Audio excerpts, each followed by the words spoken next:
I'd like to welcome viewers and readers today. I'm very happy to have Sarah Gilbert with me from Lulu.com. Lulu was the pioneer in self-publishing and print-on-demand publishing and is responsible for bringing hundreds of thousands of books, maybe millions of books, into the market that probably would never have been published otherwise. And I'm really excited to be talking to you, Sarah. So thank you very much for taking some time out of your day today to sit down and have a chat. It's my pleasure. Thank you. Now, Sarah's official title is Manager of Sales and Account Management. Now, I'm not really sure what that means, but I bet that means that she is in charge of talking to people also about Lulu and what's going on there. And I just read on your site, Sarah, that Lulu is celebrating its 10th anniversary. So congratulations. Thank you. Because we had a huge party and made flowers out of recycled books for centerpieces and had a book cake. It was a blast. It's kind of fun to have fun publishing too. I mean, a lot of people get very earnest and serious about it, but it's also good to have a good time. So, I'm really impressed with the variety of offerings that Lulu has because you're not just a print-on-demand vendor, and that's not the only thing you offer, and you also offer lots of other products like calendars and stuff. And how broad is the range of things that authors can do at Lulu? It's very broad. So we want to be the one place where they can come for everything, whether it's making that family vacation photo book to a calendar to a book. I would say that probably even most of the people here in the Lulu building have made more photo books and calendars than they have regular books that they've published on their own. So Uh-huh. it's broad, and then we have services that we offer as well, and mini books, little miniature photo books people use too. Those mini books, that's really a great thing to be able to do by print on demand because, I frequently have had clients ask me about producing books like that. And of course, to do them on offset, you just have to buy so many of them to Mhm. get a decent price. And that's very restrictive for self-publishers. But, before I ask you more about Lulu, I'm curious about how you got into this indie book publishing field. What's your So story? it's just kind of crazy.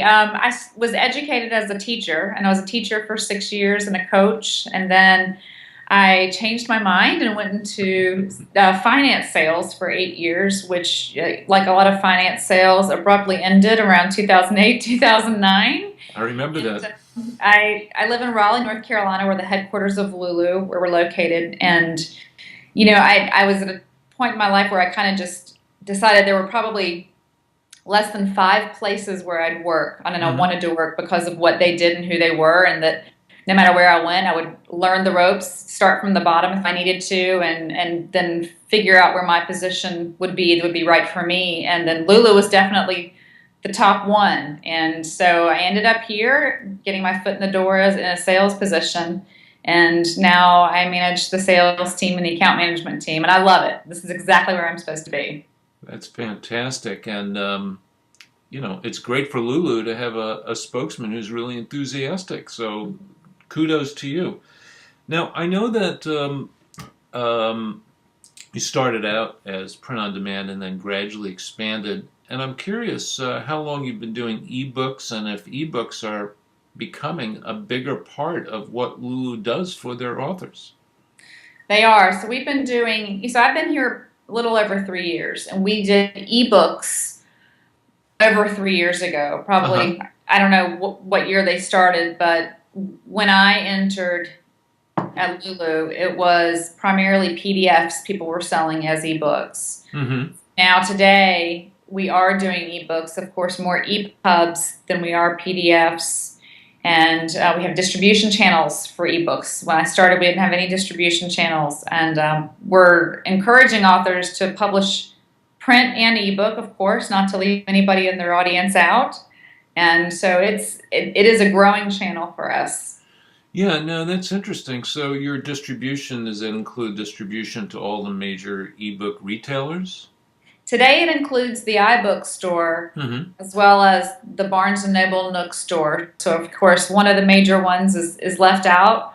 I think we still encourage authors to publish everywhere. Uh-huh. And that's one of the beauties of self-publishing is that, you can take your book and put it into multiple channels as you want to. You don't have to rely on somebody doing it for you. Yeah, well, that's one of the reasons a lot of people love self-publishing, and I'm sure you know as well as I do that a lot of actually published authors who have published with traditional publishers are now moving into indie publishing because you get to Hmm. control your output and you also don't have to settle for that 10% royalty, which Yeah, we've had a that's few a pretty major. big thing. It's huge, and we've had this 2012 has been pretty monumental for us so far. We've had a few things happen where, we always thought that these things could happen in the self-publishing industry, but we just Hmm. weren't sure that they would. So one of the most recent things that happened was David Thorne, who he's a comedian and Hmm. well, not by nature. I think he's a graphic designer by nature, but he's funny. He's a very funny guy. He wrote a book. He published traditionally before 2012, and then this year he decided to go on his own with a graphic design background. Of course, he could navigate through self-publishing quite easily. And so after he did in 3 months at Lulu, he earned more on Lulu than he did publishing traditionally.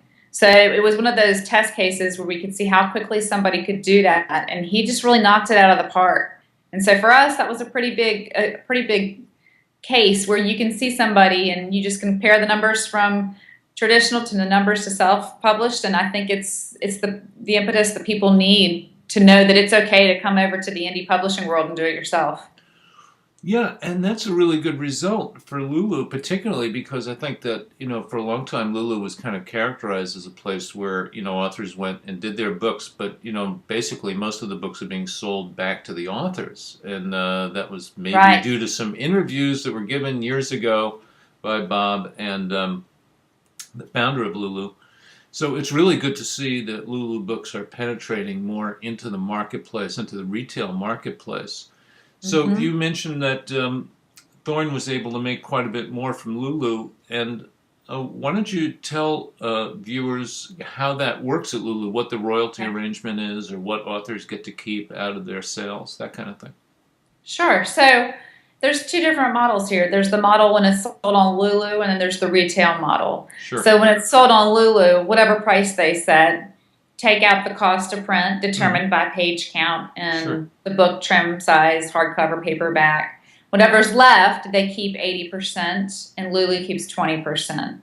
So in the retail model, it's just the same, but before the 80-20 split happens, the retail channel, whether it's Amazon or Barnes and Noble or whoever is selling the book, they'll take half the profits Hmm. at the beginning. So it's of course they're the third party selling that deserves some money in it too. Yeah, Well, that's sure, absolutely. So you get your discount at the retail end, and then Lulu gets 20% of the net coming in. sure, and the Yeah, author that keeps seems. 80%. Yeah, so that's great, and it's great for people like Thorne who already have an audience, and therefore, Yeah, kind of have a built-in, almost a built-in success factor to sure. their new publishing. It's great if you, and I mean, for somebody who already has a strong following, it's an amazing quick thing that happens. And then others who don't have a following, we try to give them the tools that they need to build it, or teach them how to do it because it takes time. And then once they build that following, then hopefully they would end up with the same results if they have a good book. So let me ask you about other players in your industry. In other words, Lulu was definitely the pioneer and was almost synonymous with self-publishing and print on demand for several years because there really wasn't anybody else doing it. And that Right. gave you a huge head start. Now, obviously, in the years since then, many other people have come into the market, and we have some pretty big players backed by huge corporations like Lightning Source and Ingram and Right. CreateSpace and Amazon. So I wonder how, in 2012, how does Lulu differentiate itself from these other players? Because they're also doing a huge amount of business. I think mostly Mhm. Lightning Source works with established publishers largely, and Mhm. CreateSpace looks like they're pretty much going after the same audience as Lulu. So how do you differentiate now that there are more players in the field? That's a great question. So it's it's evolved into quite a good, healthy competition out there. So the way that Lulu competes is we want to be the one-stop shop where they can do everything in one place. So some of the companies listed, for instance, they might offer just paperback, or they might have the type of account directed towards small publishers or medium-sized publishers. So what Lulu does to make sure that we can have the author traffic, we offer ebooks, print, hardcover. We distribute hardcover, which sets us apart.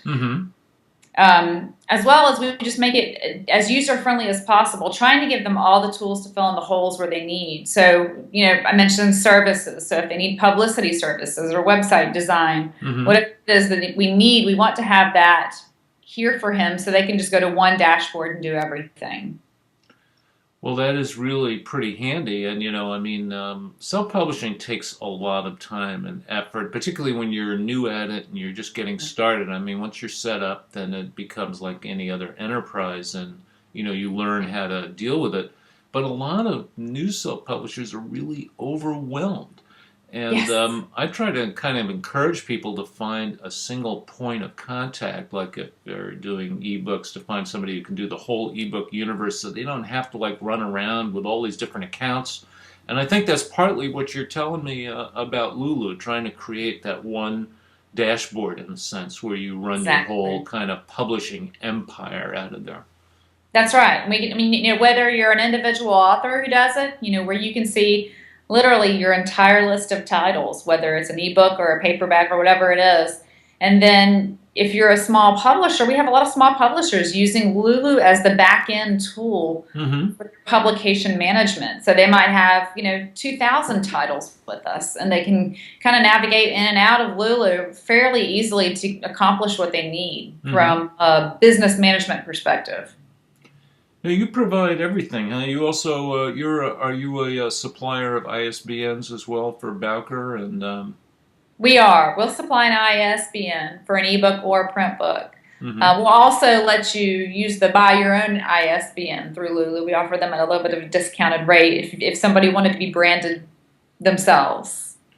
Sure, and that's a really good option for people who are actually setting up as a small publisher or micro publisher or something. They're definitely going to want to have their own ISBNs and own those and carry them with them. So it's really great that they can do that.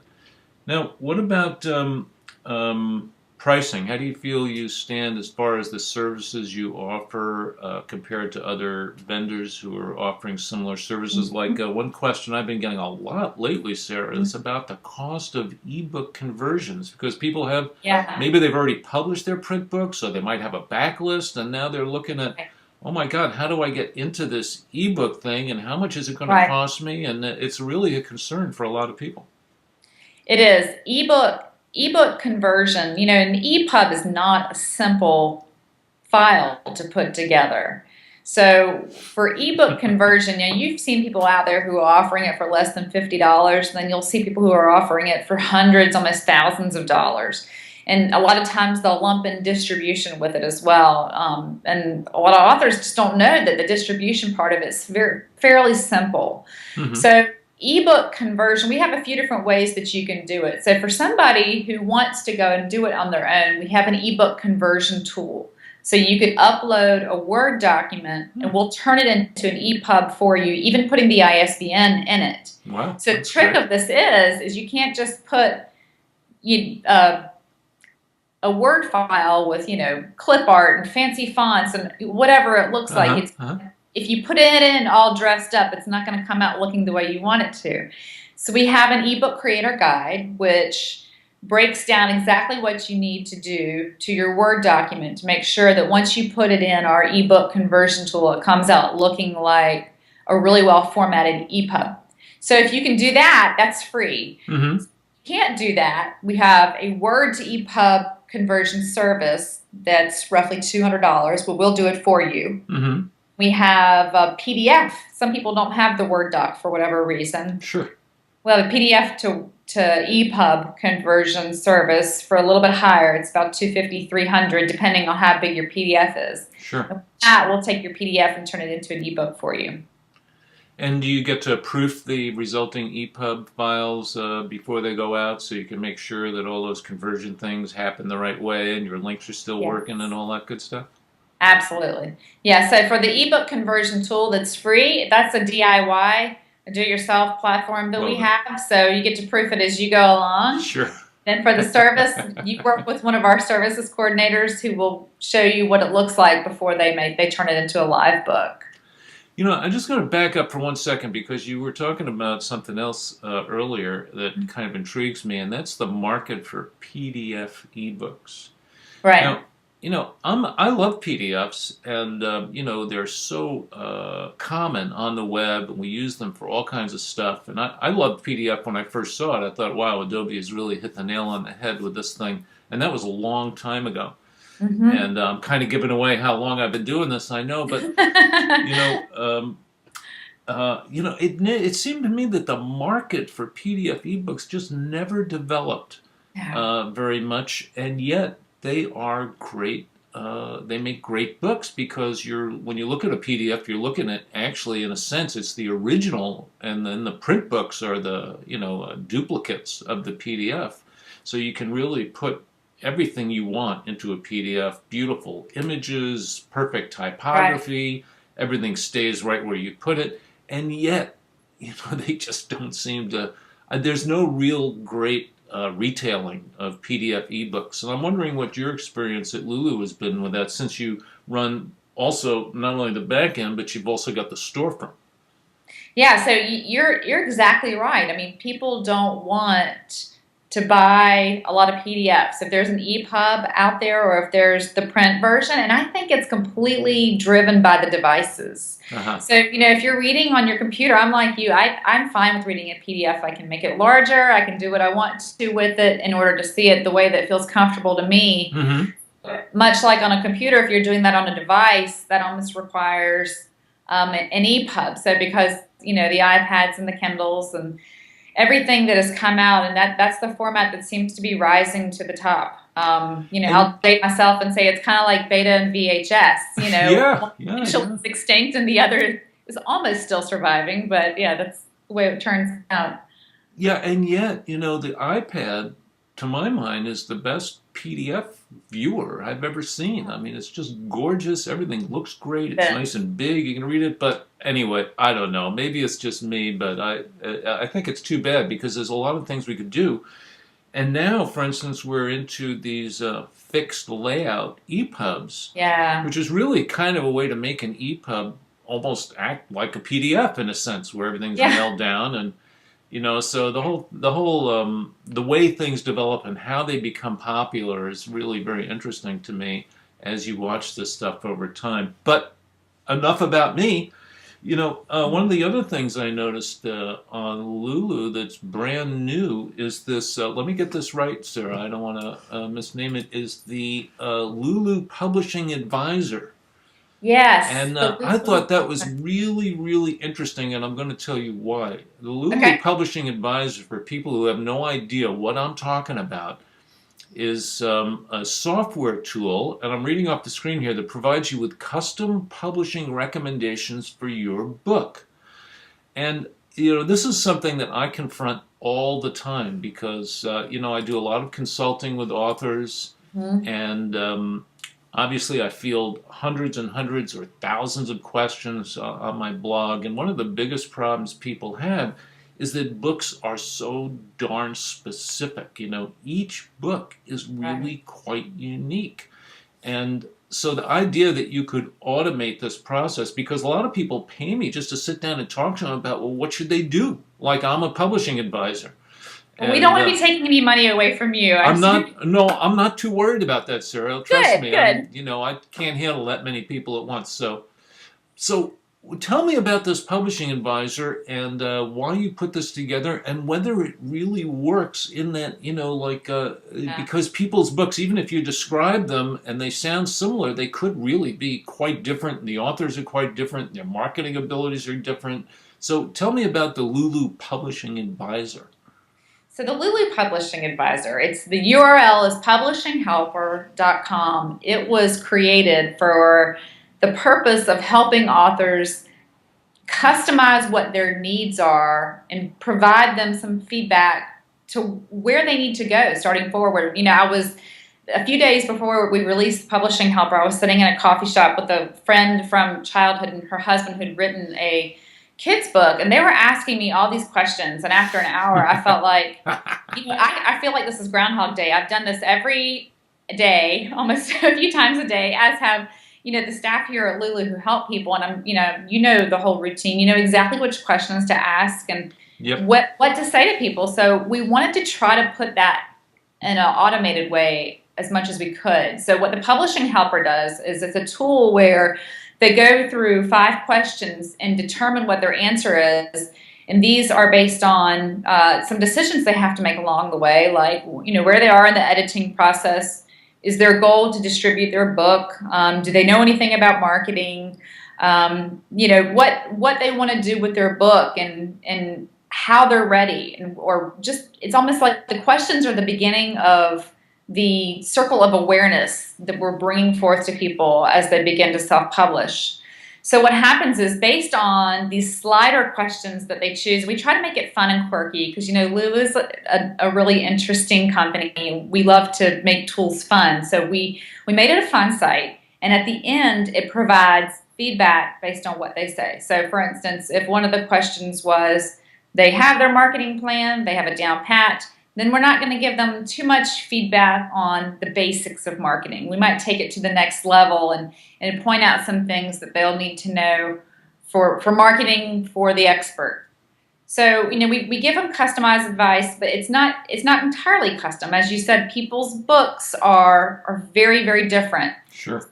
Try to drive down to the best advice we can give somebody for the different possible answers they're answering. Mm-hmm. And from there, if they wanted to, they provide their email address to us at the end.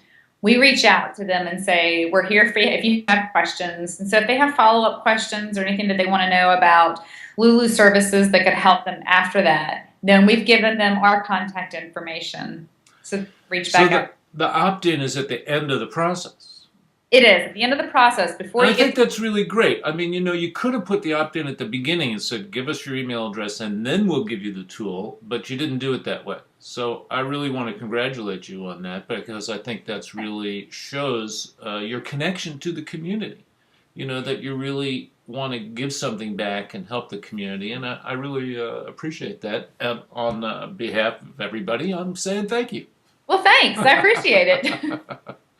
Yeah, I've obviously many of us who are involved in indie publishing, and certainly I've talked to lots of authors, have confronted the same thing, and I go to our local publishing group here, and I sit there and type in all the questions people ask during the Q&A, and I've compiled an incredible kind of resource that way, but it's obvious that the same questions get asked over and over and over again. And, my solution to that was to start developing training tools for authors.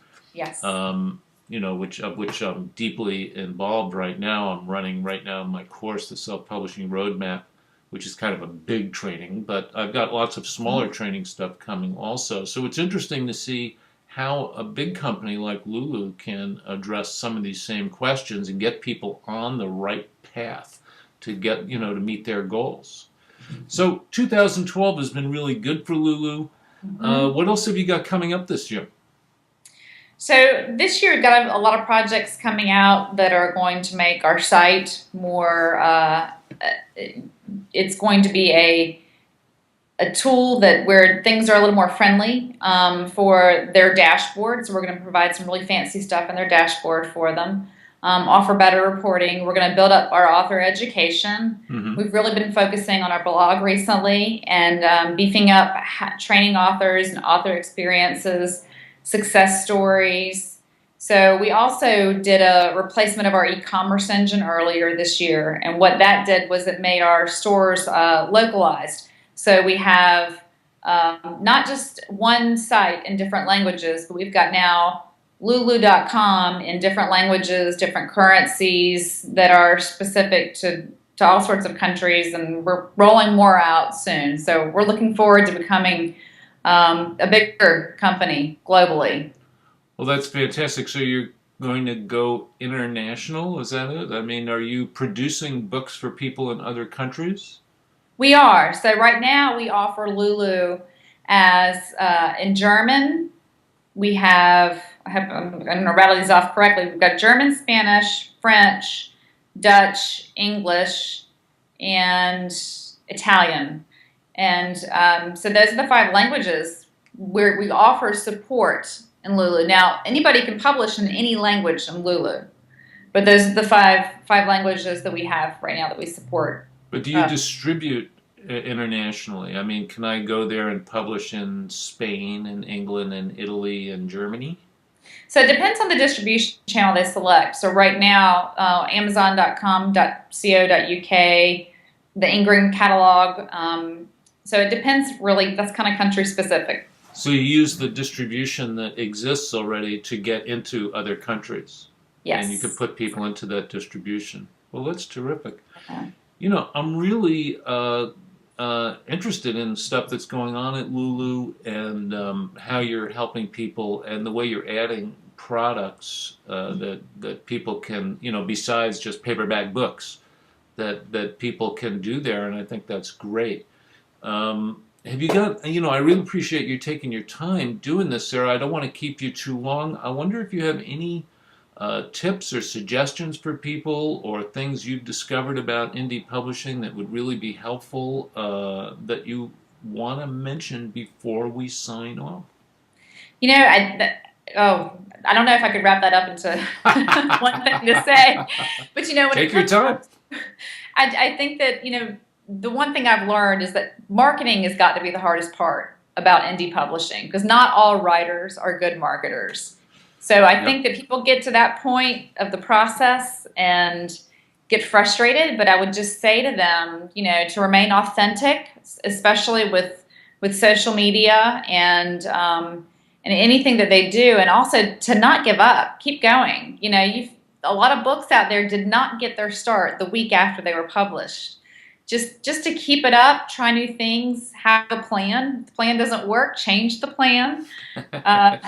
Take advice from experts with credibility, and just, you know, keep plugging away and write good content. You know, there's nothing better than when it comes down to it, you can market really well, but you have to have a good book and keep writing. Write that second book. Sometimes that's the best marketing plan as well. I think that's a real key, and that's something I've often encouraged people to do. You know, you'd be amazed how much better it works when you get to that second book. You've already got everything in place. You've got your infrastructure set up. You've been through the process, and boy, it starts to look like a whole different business with that second or third or fourth book, and then you're really in business.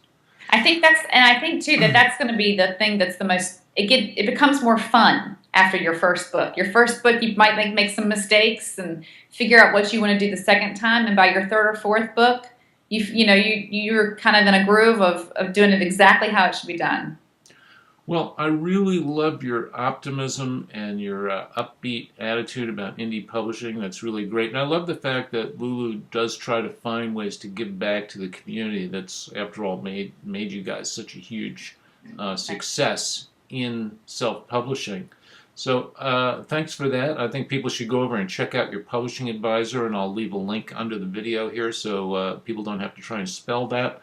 And it's publishinghelper.com, right? Publishinghelper.com. I'll put that link in. And when you're thinking about vendors, you know, I think that people should consider all of these options and check them out and see which one seems like the best fit for you, because, you know, that's really going to be important going forward. You want something that's not just what all your friends are doing. You want something that really feels like it works for what you're doing.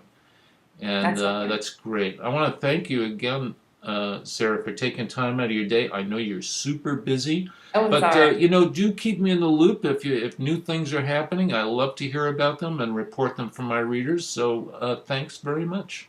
Thanks, Joel. It's been a pleasure. Okay.